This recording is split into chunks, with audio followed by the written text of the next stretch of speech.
losing face fat is fairly easy, but only when you understand how to make it easy. Any person that stays lean year-round understands that you can use methods every single day to help you manage your hunger and therefore make fat loss easier. So throughout this video, I'm going to walk you through a few things you can do and a few methods I use to not get fat. So firstly, what I like to do every morning is do some form of intermittent fasting combined with black coffee and water. I like to keep my meals for later in the day and wait as long as possible before I have my first meal. I like to restrict the time window in which I eat as much as possible because I find that I struggle a lot less with hunger when I do so. Now, I don't fast all day long like some people like to do and just have one meal at the end of the day, but I do try to fast for as long as possible, and while I'm doing this, to make it easier, I like to have black coffee and a lot of water. You could argue that having black coffee isn't fasting, but I'm not fasting just to fast. When I say fasting, I just mean pushing the big meals that I have later on in the day, not necessarily having 0 calories in my system.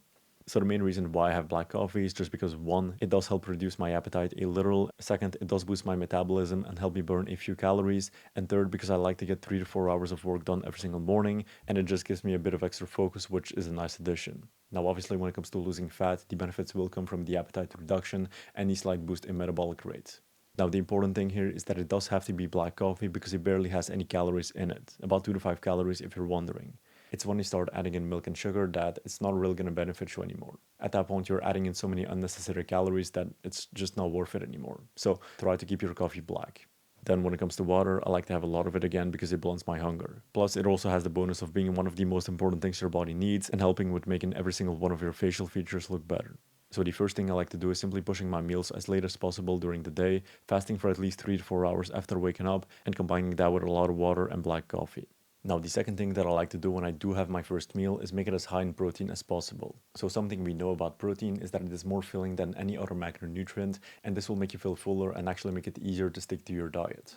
Now, the reason protein is more filling is because of something called the protein leverage hypothesis. So this was a theory developed by Steven Simpson and David Robbenheimer in the 1980s, which essentially suggested that our bodies have a strong need for protein and we will keep craving food until our body gets enough of it. So you have to understand that your body needs protein and nutrients to maintain itself, and your body by default wants to maintain itself, so it's going to keep making you hungry until you get enough nutrients and protein in, okay? So whenever your diet is too low in protein, your body will purposefully make you more hungry, so you're incentivized to eat more and therefore hit those dietary needs. You could have the exact same meals with the exact same quantity and same calories, but if the protein and nutrient content is much higher in meal 1 than it is in meal 2, you will feel hungrier after eating the second meal than after eating the first meal. So that is essentially why protein is more filling than any other nutrient and why it can be so beneficial to make your first meal high in protein. Hey everyone, just a quick second. I want to talk to you about Ascension Launchpad, which is a free program that I've created over a few months, which will walk through everything you need to know to improve the way you look. It takes less than a minute to join, and you'll instantly get access to more than 50 modules, guides, and PDFs, going from how to build an ideal Looksmaxing diet, to how to improve your body composition and actually building a body that's attractive, to how to fully change your facial structure naturally without any surgery, steroids, or peptides. The program is completely free, so if you want to join, it's going to be the first link down below. Let's go back to the video. Now, another method that I like to use is to always choose leaner versions of certain foods. So whenever you have a certain food, you will in many cases be able to find a leaner version or a lower calorie version of that food. You can have fattier and leaner cuts of steak. You can have higher calorie forms of cheese and lower calorie forms. In many cases, you will be able to find a low calorie alternative for a certain food, and what that allows you to do is either have the same amount of food volume with less calories or the same amount of calories with more food volume. So in any case, this will make it easier to be in a deficit and make you fuller. Now, I don't always suggest doing this because in a lot of cases, the way they make it low calorie is by removing the fat and replacing it with artificial sweeteners to make it more tasty. The reason things taste so good is because of the fat that's in it. And fat is also very important for regulating your hormones and your health. So you still need enough fat, but you can apply that method to a couple different foods to get those benefits. Now, a fourth method that I then like to use during the day is drinking a lot of low-calorie or zero-calorie drinks. This will obviously be mostly water, but it could also be something like a Diet Coke, White Monster, or any of these things. If you have any cravings or you struggle to keep yourself on diet for a long time, I find that having these will help you reduce your cravings and help you stay on track. Of course, keep in mind that these things are still really bad for your health and you don't want to have these every day, but if it can't help to keep yourself consistent on your diet, then I would for sure implement these things. I like to have a White Monster from time to time, not too much, but just once in a while. Now, the final thing that I like to do when it comes to making it easier on myself to stay lean is what I call having a caloric safety net. So this is something that I haven't seen many people speak about, but essentially what I like to do is creating a sort of safety net in terms of my caloric intake.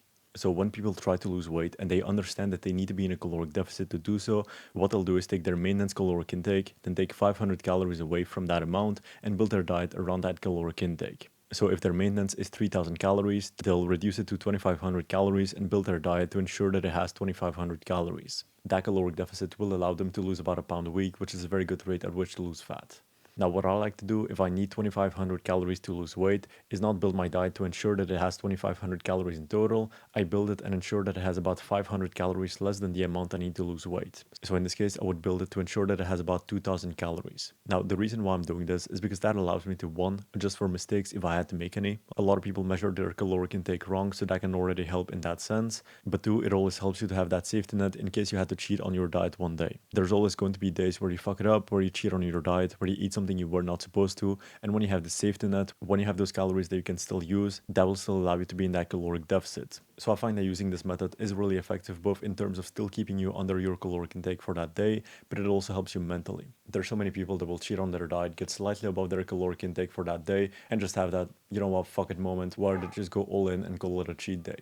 So whenever you have that caloric safety net and you cheat on your diet one day, you're technically still in your caloric range. So that can be the difference between you calling it a cheat day and going all in and stay on track as you should be. So I really like this method and I would recommend you use it. And if you don't cheat on your diet that day, you simply fill your calories up for that day. I can promise you, you'll easily find 500 calories somewhere. So these are a few methods that I personally use, which you can also apply to your life if you want to make staying lean easier. I know that when I combine them all together, I can easily manage my hunger levels, stay lean, and get all the benefits that come with that. So thank you for watching. Again, if you're interested in looking as good as humanly possible and you want access to more than 85 modules, guides, and PDFs about how to improve the way you look, we have a free program you can join, first link down below. So thank you for watching, and I'll see you next time.